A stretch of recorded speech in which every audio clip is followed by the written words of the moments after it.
In the world's battle against climate change, does the solution lie not here on the ground, but can it be found in space? My guest this week thinks so. She is an aerospace engineer who left Trinidad and Tobago at the age of 17, born and raised right here. But she also believes small island developing states like Trinidad and Tobago will one day join the space race in some way, form or fashion. My guest this week is Camille Wardrop Alleyne.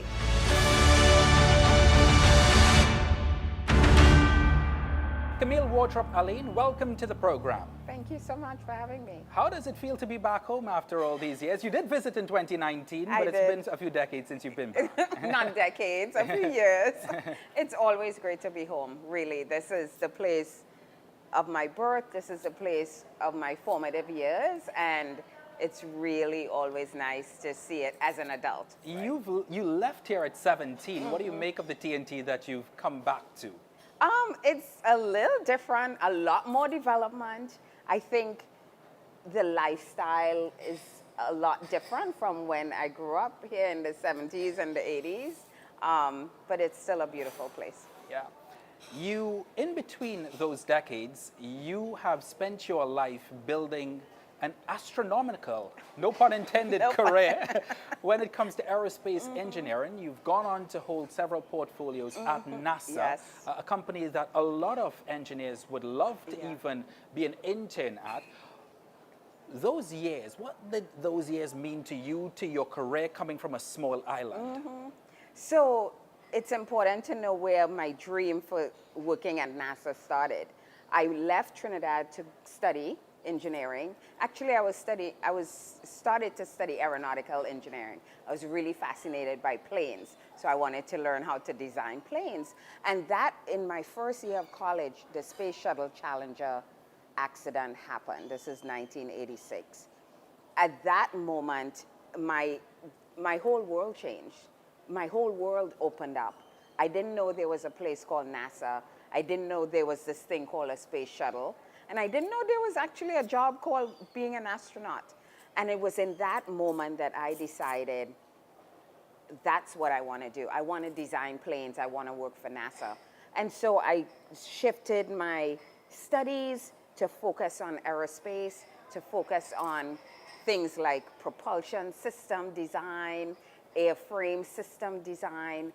And it was 6 years after that NASA had offered me my first role as a flight systems test engineer at NASA Kennedy Space Center. So being there and having this dream of being there and seeing the space shuttle and working on it was far beyond my wildest dreams. And to look back now on a 29-year career, I'm now retired, but to see all the opportunities that I've had, all the amazing programs that I've gotten to not just work on as an engineer, but work on as a leader and a manager has been beyond, you could not tell me this was going to happen. In 3 decades, a day at NASA really moves things really forward. Yeah. The industry has really progressed, It has. and it's fascinating to see how the technology itself has gotten so much easier, so much more accessible. Compare your time now in retirement to when you had just started, and how easily accessible space is becoming. I wouldn't say the technology is easier. Space is still very hard. Building rockets are really hard. What has changed is our strategy towards what we call the democratization of space. How do we open up space to not just very wealthy governments, but to emerging countries, to developing countries, to private sector, right? And so NASA kind of created this strategy around public-private partnership where we invested in private sector capabilities and became a customer of those private sector. So SpaceX is a perfect example of that. They did not just arrive on the scene. But as someone who has spent their life's work doing this.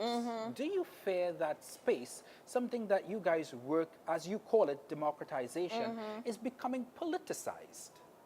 Space has always been politicized, and it will continue to be politicized. It is where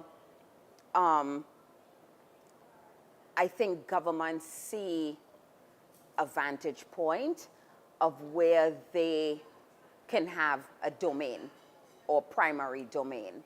And so from that perspective, governments are always going to see space as politicized, as the domain of defense, even though NASA is a civil, peaceful uses of space organization.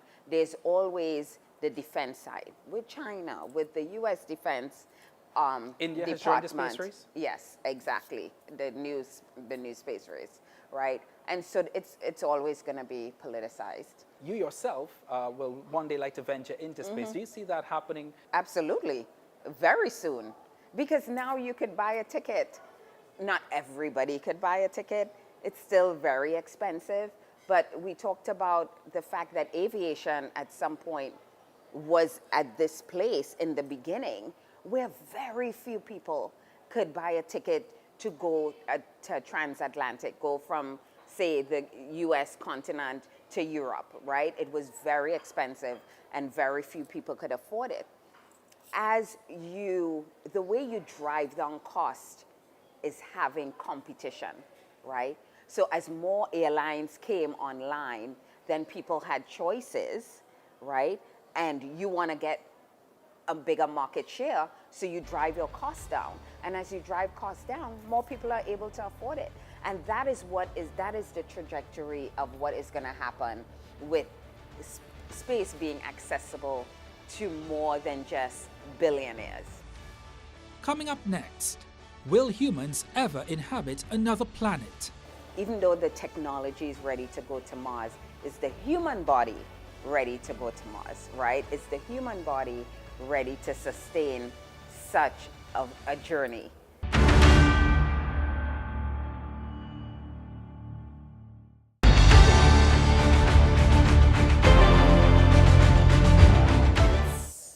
Only a matter of time, It's only a matter of time. Before It's only a matter of time. traveling to space becomes like air travel. For sure.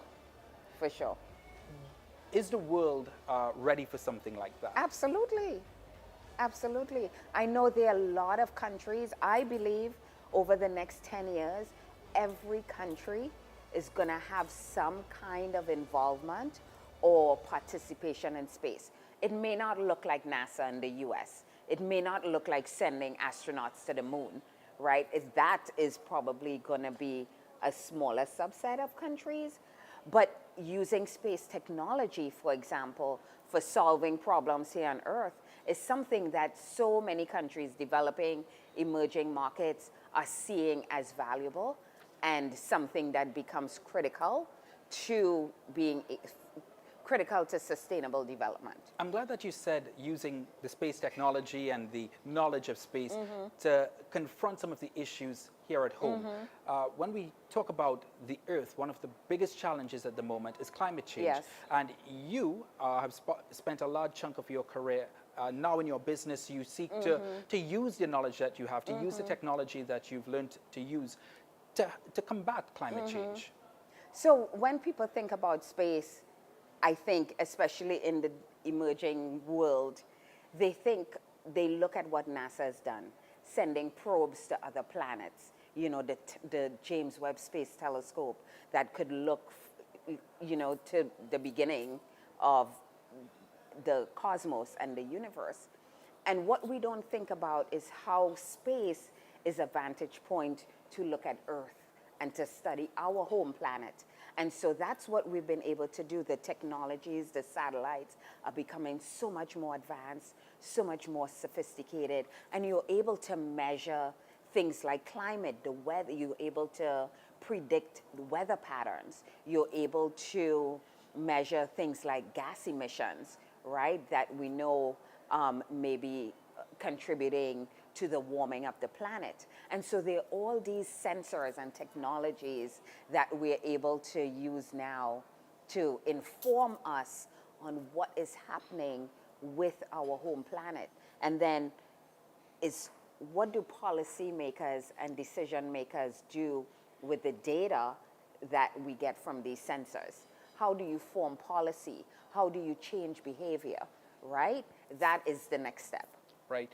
For small island developing states like Trinidad and Tobago and those across the Caribbean, how can this revolutionize their fight? Because these nations are on the front line of this climate fight. Yes, since the Caribbean is one of the most disaster-prone regions in the world, and you talk about vulnerabilities of these small islands with the warming of the planet, the warming of the oceans, we see the hurricanes becoming more intense. And so how do we use these technologies, one, to predict, to model these weather patterns, right? And then how do we put policies in place to make sure that we're reacting if there's a disaster coming, moving people, you know, fortifying structures and systems. And so that is the work that we need to do with the new technologies and data, the influx of data that we have. And now with things like AI and machine learning, deep learning techniques and tools, we're able to process all of this data in so much more volume and in such a more informative way, right?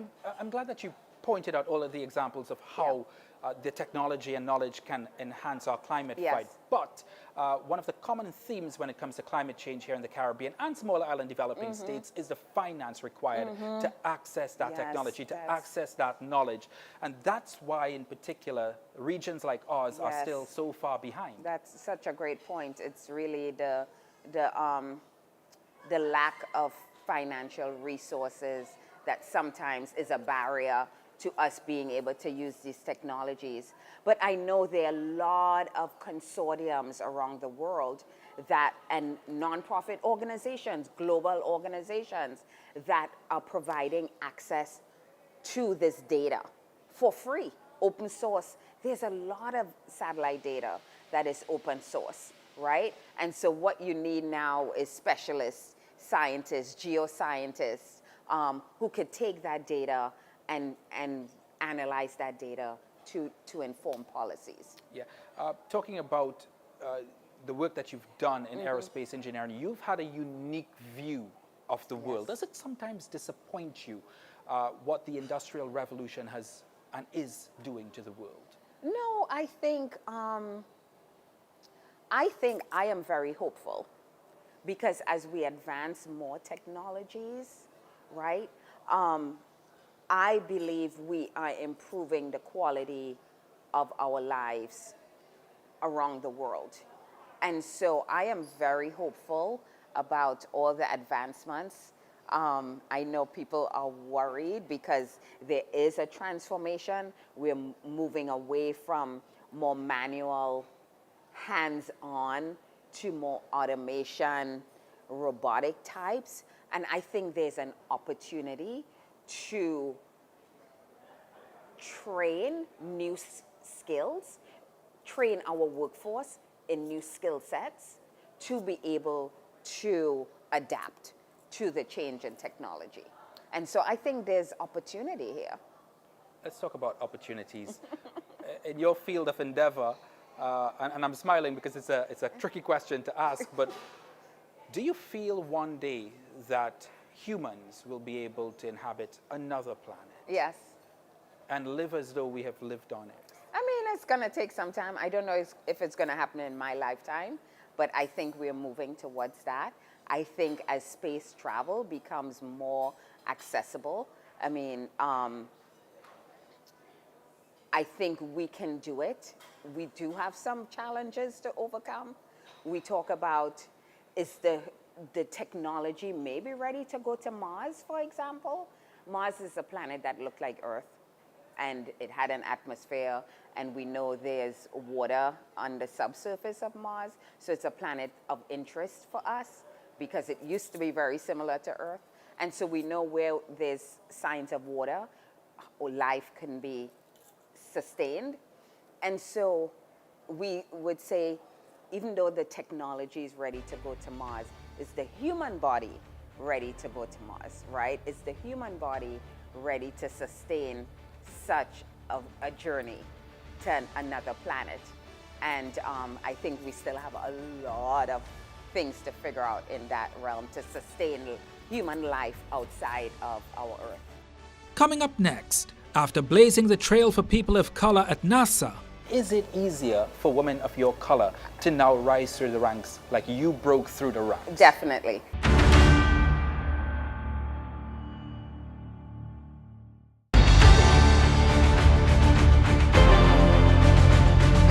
All of the work that you've done in aerospace engineering, and I keep going back to the view, your view of life must be so much more unique, seeing the things that regular day-to-day people don't see from the perspective of looking at this extraordinary planet, looking at this extraordinary space that we occupy. Yes, the vastness of space.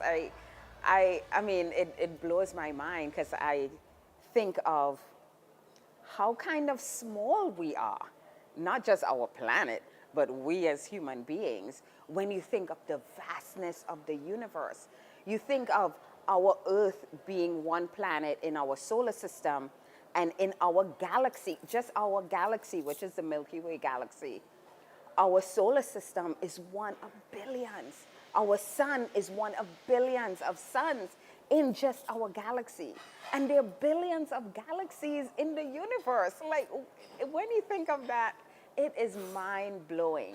And so it just gives you perspective, right? It just gives you another perspective. And then you come back to Earth and you're like, no, we are Earthlings here. And we have the day-to-day struggles and interactions with other human beings. And, you know, so it's just this dichotomy. It really does. It really does. Talking about humbles you, you came from humble beginnings in Trinidad and Tobago. You rose through the ranks to work for NASA. It's an amazing story. And I just wonder, you know, when you reflect on your own career, your own journey coming from a small island state in the Caribbean region and ascending to NASA, what have you made of your own journey? Now you're retired, I'm sure you're reflecting. Oh, I've always been reflective. If it was not for me growing up here, there is a certain sense of confidence and a sense of awareness that I had of myself growing up in Trinidad, being surrounded by leaders, people in positions of authority that look like me. You don't know what that does to your psyche. It gives you a sense of, well, I belong. I could do anything. I belong at the table. I belong in the room. And I think it's a lot of that foundation that I had that really allowed me, gave me the fortitude, the tenacity, the resilience to rise through the ranks at a place like NASA, where most of the people don't look like me, you know? And so you need a certain level of like determination and resilience to not just survive in that environment, but thrive in that environment. And I really credit my foundation growing up in Trinidad and Tobago. You, as you mentioned, as a black woman, you broke many barriers at NASA. Yeah. Do you feel now that you've retired that you've sort of made it easier? And is it easier for women of your color to now rise through the ranks like you broke through the ranks? Definitely, definitely. And I have done a lot of work at the agency to make sure there are others who look like me coming up in the pipeline. It wasn't easy because the systems are not naturally set up for, you know, bringing in diverse talent, but absolutely. And I am always encouraging young people. I'm here for a few days. I'm going to visit a few schools. I insisted because it's important for me to let others know that they could do it.